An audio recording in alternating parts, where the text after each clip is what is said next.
terrible flood on the Nepal-Tibet border. How did it happen? How many died? How many are missing? What is the condition of foreign tourists? Which countries have helped so far? And what is the current situation? The full story is in this report. Today is 27 August 2026. Yesterday, on the morning of 26 August, a terrible flash flood suddenly hit Rasuwa district in northern Nepal. Within a few minutes, the water and mud from the Bhote Koshi River washed away roads, bridges, houses, markets, electricity, and hydropower projects.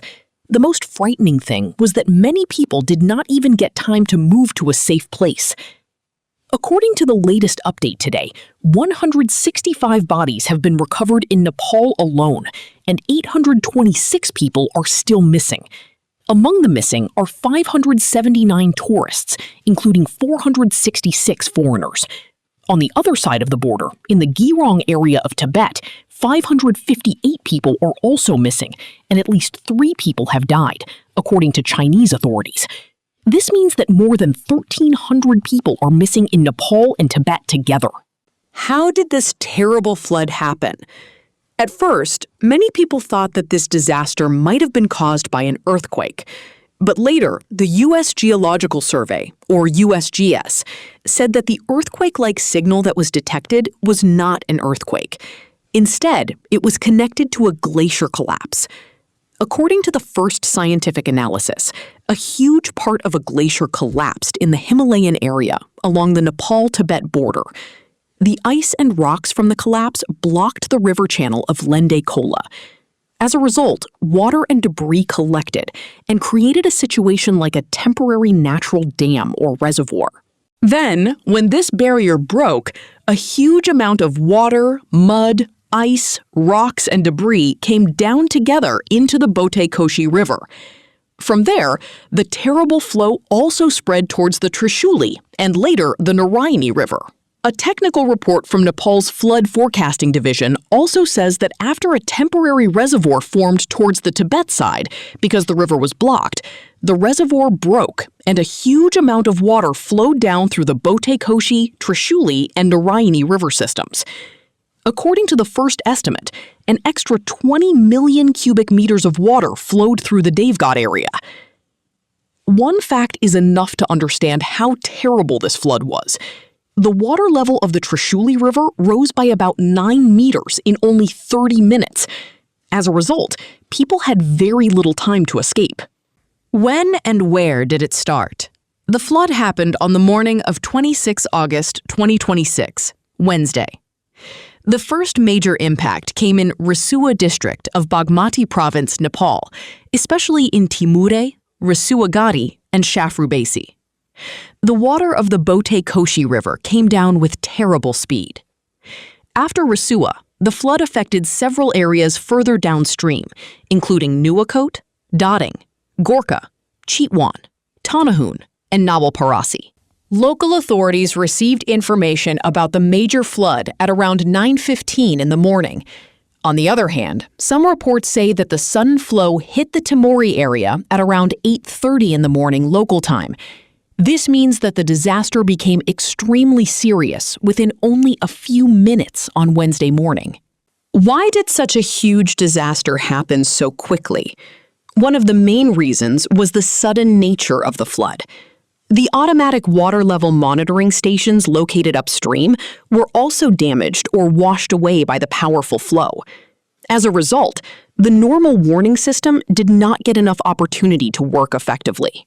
The Flood Forecasting Division said that after receiving information about the flood, it warned the areas downstream within a few minutes. But by then, the floodwater had already reached large parts of Rasuwa. How many people have died so far? As of the morning of 27 August, 165 bodies have been recovered in Nepal. According to the National Emergency Operations Center of Nepal, the bodies have been recovered from different areas, including Dading, Nuwakot, Rasuwa, eastern and western Nawalparasi, Gorkha, Tanahun, and Chitwan. According to reports based on government information, 64 bodies have been recovered from Chitwan alone. Many more people have been injured and are receiving treatment in hospitals. However, the death toll may increase because rescue and search operations are still continuing and many people are still missing. How many people are still missing? According to the latest figures from Nepal, 826 people are missing.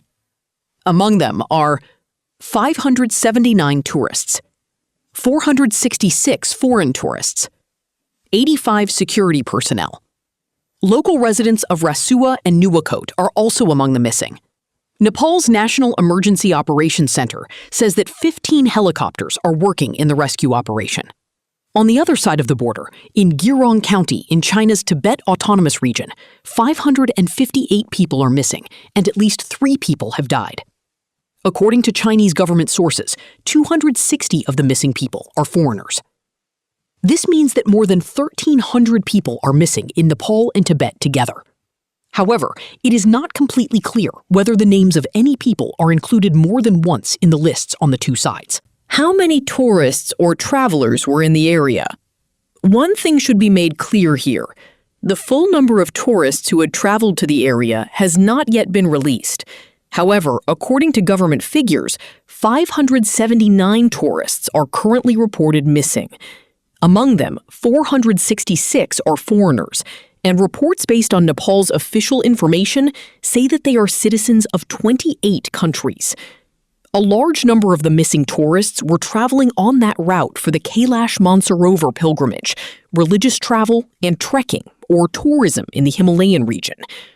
Earlier, the number of missing tourists was reported as 384. Later, after verification and the addition of new information, the number increased to 579. This means that the missing person list is still changing. How many tourists have been rescued?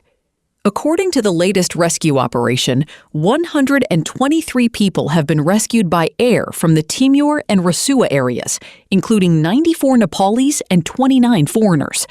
In addition, more people have been moved to safe places in other rescue operations. However, an important point is that there is still no complete and final list showing exactly how many of the 579 missing tourists have later made contact. Therefore, it would not be correct to directly add or subtract the 123 rescued people from the 579 missing tourists. Which country's citizens are missing? Among the foreign tourists, Indian citizens are receiving the most attention. According to the latest available information, India, about 130 to 133 people. United States, at least 47 people. Australia, 34 people. Britain, 33 people. Canada, 24 people. Malaysia, at least 11 people. South Korea, 9 people were reported missing in an earlier official update. Japan, 5 people could not be contacted. Citizens of several other countries were also reportedly missing. Many of the Indians were traveling on this route for the Kailash Mansarovar pilgrimage. There are also reports that contact has been lost with 32 members of a tourist group from Kolkata. The group started its journey on 19 August and was scheduled to travel towards Tibet on 26 August. What damage has the flood caused? The full extent of the damage cannot yet be determined. However, already, many houses have been buried under mud and debris. Markets and settlements have been washed away. Many roads have been destroyed. About 40 kilometers of paved roads have been damaged. About 80 bridges have been damaged. Hydropower projects have been disrupted. Important trade and transport systems have been disrupted. Important trade and transport systems along the Rasuwa-Tibet border have also been damaged. Several hydropower projects and transmission lines in Rasuwa and Nuwakot have also been damaged. What is the water situation now? The most important update is that there is no credible information at the moment suggesting that another major flood is coming, according to Nepal's Flood Forecasting Division. However, if it rains, the river water level may rise somewhat. Therefore, people living near rivers have still been asked to remain alert. At the same time, in the affected mountainous areas, there is still a risk of landslides, new blockages forming in rivers, and local rises in water levels. Therefore, the situation has not returned to normal yet. According to the official warning, people have been asked not to listen to rumors and to follow warnings from the authorities. Which countries and organizations are helping? After this terrible disaster, the international community has stood by Nepal. India. India has already sent 10 metric tons of relief materials. These include temporary shelter materials, blankets, hygiene kits, solar lamps, medicines. India is coordinating with Nepal in rescue and relief operations. United States. The United States has announced US $500,000 in emergency assistance. It has also said that it will send a disaster response expert to Nepal. China. China has said that it will provide emergency relief materials and cash assistance. Chinese authorities have also deployed a large number of personnel and vehicles for rescue operations in the Gyirong area of Tibet. European Union. The European Union has said that it is ready to provide further European assistance. Red Cross.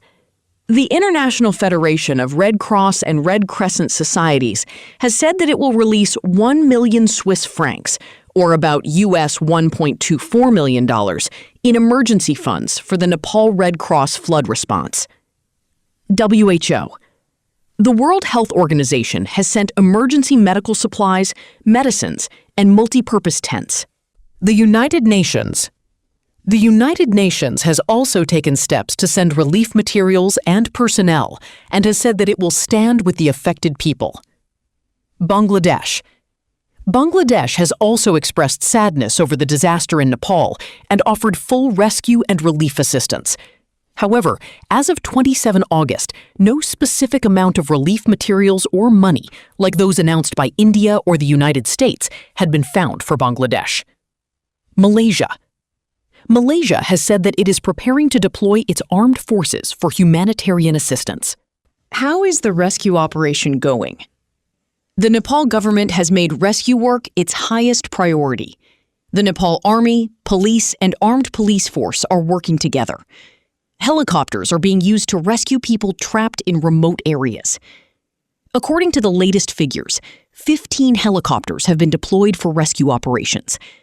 Injured people are being taken to hospitals, and efforts are being made to provide food, drinking water, medicines, and temporary shelter in the affected areas. Why is there so much concern about this incident? This disaster is not just an ordinary flood. It has created new concerns about the rapidly changing environment of the Himalayas.